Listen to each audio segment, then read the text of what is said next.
Speaking of base year value transfers under Prop 60 and 90, I keep hearing more and more cases. Probably last time I was here, I may have brought this case up. I don't remember if I did or not, but it seems like a lot of attorneys are getting involved in these things and they're not fully aware of all the rules. And so I think the guidance here should, or the warning here should be just be very, very careful about what you're doing and what your involvement is with your client's base year value transfers.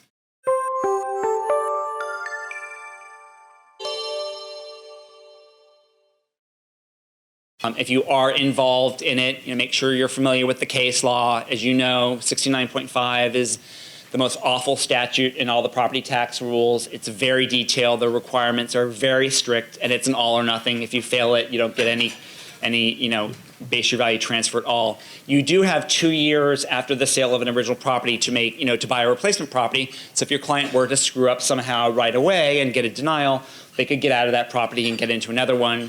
So for example, I had a call from a woman whose elderly mother, this was not a big property. It was like a $800,000 house, and mom's assessed value was $100,000, and they sold. It was LA County. They sold it. She bought a replacement property, and LA County said that they spent over the 105%. I think they bought it in the first year, so they were allowed the 105% replacement property. And LA County just sort of jiggered the values and said, you got too good. What they said was that the buyer had overpaid for the house that she sold. So they said that your actual fair market value of what you had sold was not $800,000, it was actually $770, because they paid for additional work that you were going to do on or something like that. They had one of these.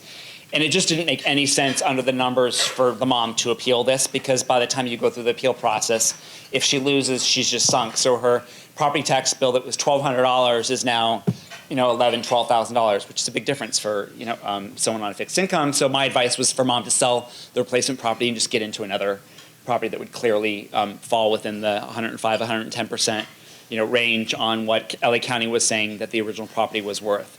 So this is where the counties are getting people. They're saying that the buyer of your house that you sold overpaid.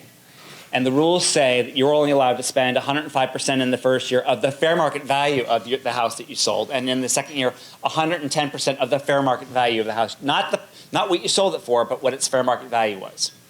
And they'll get you if there's a little bit of difference. Up in the Bay Area, this is a problem. Mark Zuckerberg has gone and bought all of his neighbors' homes and built a wall around his neighborhood. So he's just walking up to them, ringing the doorbell and saying, I'll give you $5 million, and they're taking it. And then the person they say, well, I sold my original property for $5 million, and then I'm going to go, and that's Santa Clara County, I'm going to go to San Mateo, because there's reciprocity under Prop 90. I'm going to go to San Mateo, and I'm allowed to spend $5 million times 1.1. I'm allowed to spend $5.5 million, it's 110%. And then San Mateo calls Santa Clara and says, what was the value of that house? And they say, oh, it was worth $4. And San Mateo says, you can't spend $5.5, denied. And guess what? By the time you find this out, your 2 years is over. And then where do you go? Like, you don't own property in San Mateo anymore, so can you fight them? Can you appeal in Santa Clara County? Like, you can't. It's a mess. So there's all this litigation going on between the parties. I think they've even gotten Mark Zuckerberg involved. I don't know. But so it's a mess. So be very, very careful about that. The bad one in LA County that I may have mentioned last time was a woman who wanted to buy up in LA County. She was selling in La Jolla. Her attorneys here in LA County had said, here are the rules. They sent her an email. Here are the 15 things you need to do, one of which was she needed to move back into La Jolla because she moved out of it after a divorce. And so she reestablished La Jolla as her residence. And after that was done, she sold it like for I think maybe 4.2 or so. And then she bought up here in LA, like right at the end of the 2-year period, so say like 22 months, and she spends like 4.6 something. She's within the 110%. And she calls the law firm and she said, I'm doing the base year value transfer. Can you set up an LLC for me to take title to the replacement property? And they said, yeah, sure. And it closed in the name of the LLC. and there's a case on point that says a legal entity does not qualify for the homeowner's exemption. And you must qualify for the homeowner's exemption in order to make something your principal residence and qualify for the base year value transfer. So that costs about another, I think it was like $60,000 additional taxes per year for her, and she's 60 years old. Anyway, all right. Chip. On to joint tenancies, about on page 7. I used to talk a lot more about them here.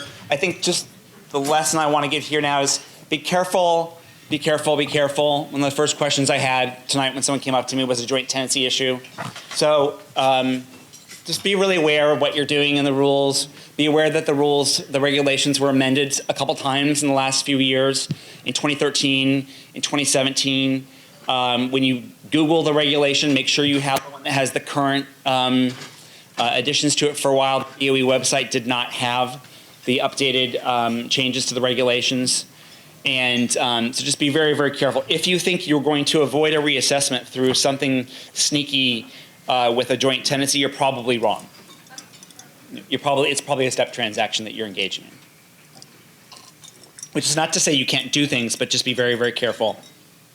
One of the things that I'm seeing is that the title companies have discovered that just simply adding someone as a joint tenant does not result in a reassessment. So if you need to get something done on a deal really fast, we'll just add someone as a joint tenant. So for example, grandpa needs someone to co-sign on a loan for him, and his kids are. Say his grandkid. I'll just give you a real case. Grandfather needs a loan. They need to get some money to build an addition onto the house so someone can move in and take care of him. He doesn't qualify for a loan.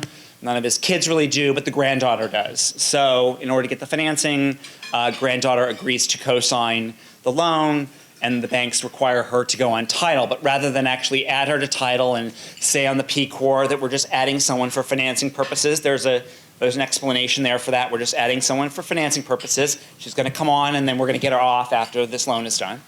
They added her as a joint tenant. And then guess what happened? He dies. And now granddaughter owns a property by operation of law that was supposed to be in a trust for grandfather's kids. So it's a mess. I'm seeing this too often because title companies just know, that's an easy out. So just adding someone as a joint tenant today has no repercussions, but if the original joint tenant dies, it certainly does. Over to basic exclusions, updates on the spousal exclusion. I've talked about this here for years. Everything pretty much goes with spouses and registered domestic partners, except for the one thing, which is disproportionate transfers to legal entities. So a husband cannot transfer his separate property to an LLC owned by him and his wife. It is considered a disproportionate transfer to a legal entity and not a transfer between spouses. So we all know what to do first, which is you transmute the real property interest first.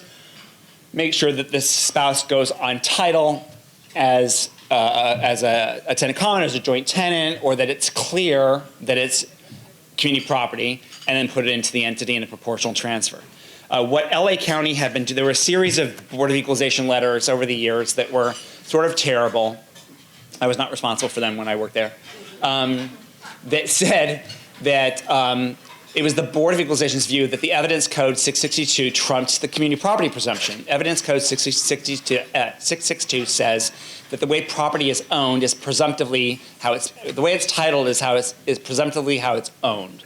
So if just husband's name is on title to a deed under 662, it's presumed that it's just his ownership and it's separate property. The BOE's view was that trumped the community property presumptions, and which was a terrible result for taxpayers, because then you would have to argue to the assessor's office, no, like husband being on title was just for convenience. It was always community property, and him putting it into an LLC owned by him and his wife was a proportional transfer.